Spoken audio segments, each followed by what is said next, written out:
back for all this math. Thanks, Kwame. This is Professor Parker, and like my man said, welcome back to All This Math. Today, in this lesson, we are going to solve and graph an inequality. All right, we're going to solve and graph an inequality. So we have 6 minus 5x is greater than 7. Notice it's not an equation, it's an inequality. Not an equation, it's an inequality. All right, so 6 minus 5x is greater than 7. So let's solve for x. In order to solve for x, we're going to follow the same steps that we would if it were an equation. So if you know how to solve equations, you should know how to solve an inequality. All right, so, and also this is good practice for solving equations as well, because we follow the same exact steps. We're trying to isolate x by itself. Now, x is already on the left side of the equation. I didn't mean to say that. I meant to say inequality. X is already on the left side of the inequality, so we want to isolate it there. So that means we got to get rid of two things. Got to get rid of two things. We got to get rid of 6, and we have to get rid of -5. We got to get rid of 6, and we got to get rid of -5. Again, we got to get rid of 6, and we got to get rid of -5. Now, there's a specific way to do that. The way we get rid of 6, and this is like confusing for a lot of people because I typically say, well, we got to do the opposite operation, right? And somebody might think, well, I see the minus sign, so that means the 6 is being subtracted, right? No, it's not. 6 is not being subtracted. 5x is being subtracted, right? As a whole term, right? 6 is just there. It's a positive 6. So if you have a positive 6, then that's equivalent to adding 6. Because think about it like this. If we switch the order of these two terms, it would say -5x plus 6. -5x plus 6. That's if we were to switch the order.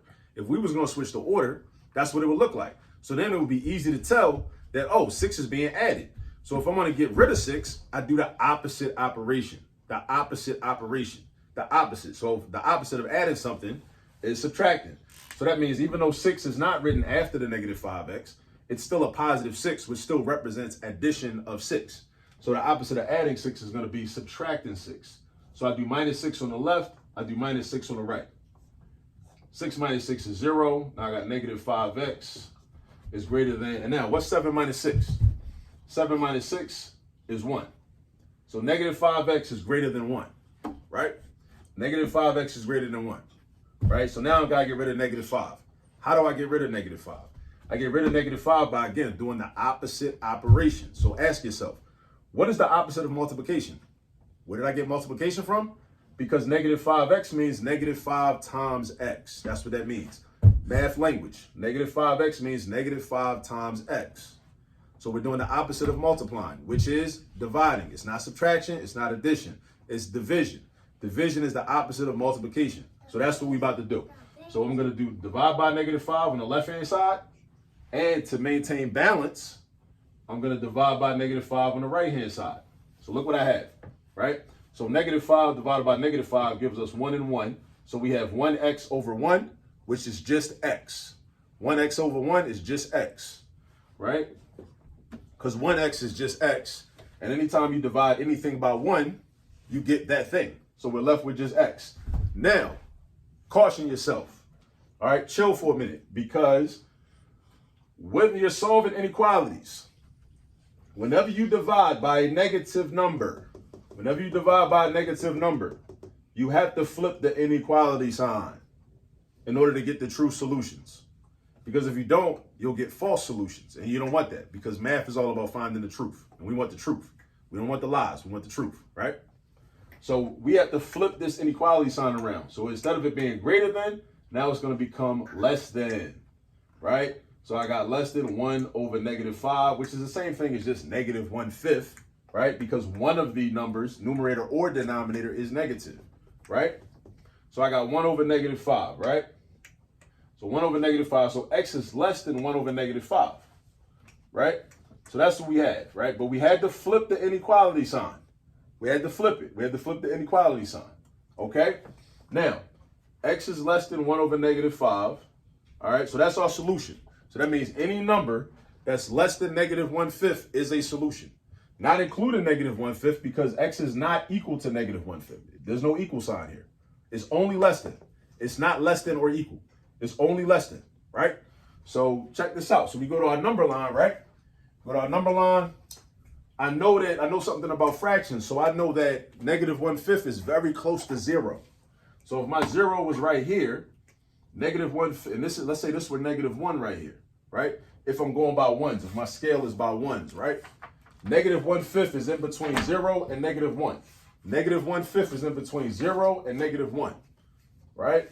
It's a fraction, right? So imagine we took this space right here and broke it down into 5 equal pieces. Each of these pieces is 1/5. So negative 1/5 is the closest piece, which would be around right here, all right? Now, the next question is, when I draw my circle, should my circle be empty or should it be shaded in? Should it be empty or should it be shaded in? Because x is only less than negative 1/5, it should be empty. So we should have a little circle right there, right? Now, then we have to decide, okay, where's my arrow going to go? Where's my arrow going to go? Is my arrow going to go from this circle to the left, or is it going to go from this circle to the right? Is it going to go from this circle to the left, or is it going to go from this circle to the right? Now, if x is less than negative 1/5, you have to ask yourself, where are all the numbers that are less than negative 1/5? Where are they at? Are they to the left or are they to the right? They are to the left because numbers get smaller as you go to the left on the number line. Numbers get smaller as you go to the left on the number line. So all the numbers that are less than negative 1/5 are to the left. So that's where you're going to draw your arrow at. So I like to go up and then over.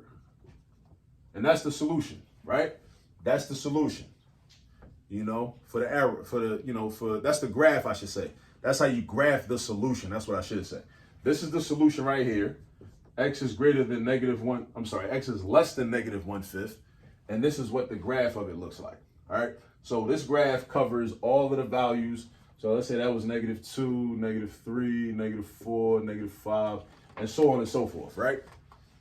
You know, so so this line covers all of the solutions that make this a true statement. And we had to flip the inequality sign, because if we didn't, we would have got a false statement. Case in point, let me give you an example. Let's see what would have happened if we didn't flip the inequality sign. And we ended up with x is greater than negative 1/5. If we say that x is greater than negative 1/5, that means that 0 would have been a solution, because 0 is greater than negative 1/5, right? Right? So imagine what happens if we plug 0 into the original problem. -5 times 0 is 0. 6 minus 0 is 6. That would mean that 6 is greater than 7. In the real number system, 6 ain't greater than 7. That's not happening, right? But that's why you got to flip the inequality sign whenever you divide or multiply by a negative number. Whenever you divide by a negative number. So make sure you write that down in your notes. Make sure you write it again in your notes. Make sure you write it a third time in your notes. Make sure you memorize it. Make sure you say it out loud, right? Whenever you're solving inequalities, if you ever divide or multiply by a negative number, you must flip the inequality. You must flip the inequality. You got to do this. If you don't, you'll get a false statement. Because like I just said, if we didn't flip this, let me run this back. If we didn't flip this and we had x is greater than negative 1/5, that means that 0 would have been one of our solutions. 0. And what happened when we plug in 0? We don't get the truth. We get a lie. And math is about finding the truth, right? So we gotta make sure that we follow the steps so that we can get the true solutions, all right? So -5 times 0 would be 0. 6 minus 0 would be 6. And we know good and well that 6 is not greater than 7. All right?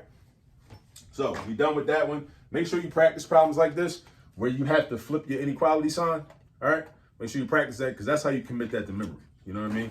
So many millions of students over the course of time have gotten problems like this wrong because they just forgot to flip the inequality sign. Happens to the best of us. All right? Kwame, we're about to be out in this video. You want to say bye? Yep.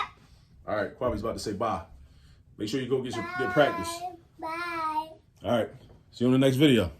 Bye, Daddy.